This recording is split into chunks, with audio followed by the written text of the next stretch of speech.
Russia, but it used to look like this. It's very big, right? But then, if we go further back in time, it used to be like this. It's so big that even if you combined all of these countries, they would still be smaller than the Russian Empire. But what if we go back in time again? Is Russia going to be bigger?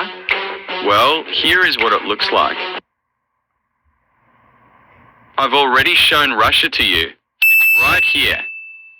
So how did this happen? How did this small area conquer this much land and become the third largest empire in all of human history?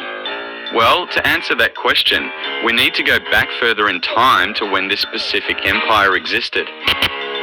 So, back in 1200s, this empire wasn't very stable. There's a fight for power and they're divided. But the people that would really make this empire die would come from a very, very far land. And these people want some land for their empire. Introducing the Mongol Empire. After invading Kievan Rus, the people here were slaughtered and others became slaves. The Mongols also looted and destroyed the cities, including Kiev, the capital of this empire. And by the way, you need to remember this tiny town. It will be important soon. So the Mongols have also been very successful in conquering lands in other parts of the world, until they've become this big. In fact, the Mongol Empire is the second largest empire in all of human history, and it's a little bigger than the Russian Empire. But nothing lasts forever.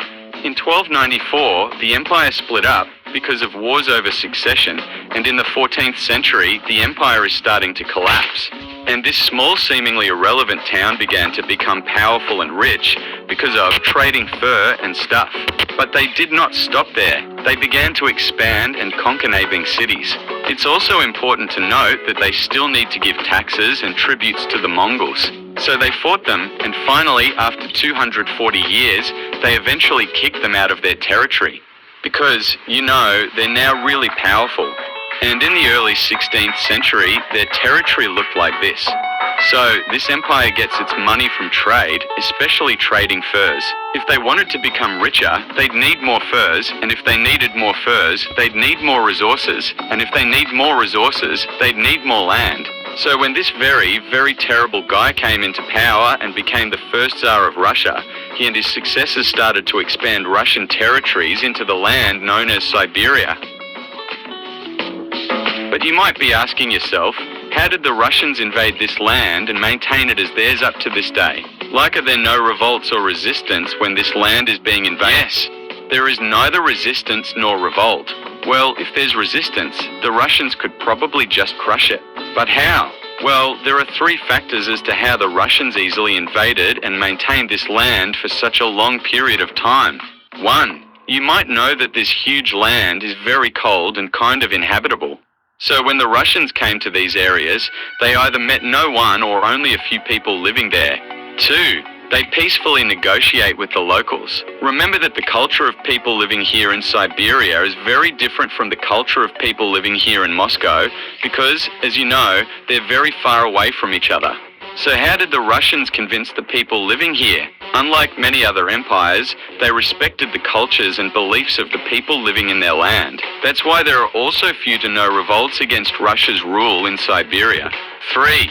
No other strong countries are stopping them from conquering this much land. Well, except for one, the Qing dynasty also wanted to expand in this region. But during the century of humiliation, the Russians successfully get this much land.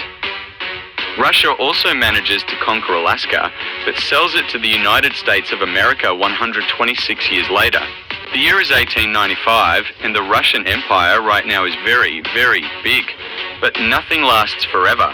During World War I, the empire ended because the economy was very bad, the people don't like the Tsar anymore, and there's a new popular group of people called the Bolsheviks that want to be in power. And after some time, they eventually became successful in taking over, forming a new country called the Soviet Union. But again, nothing lasts forever.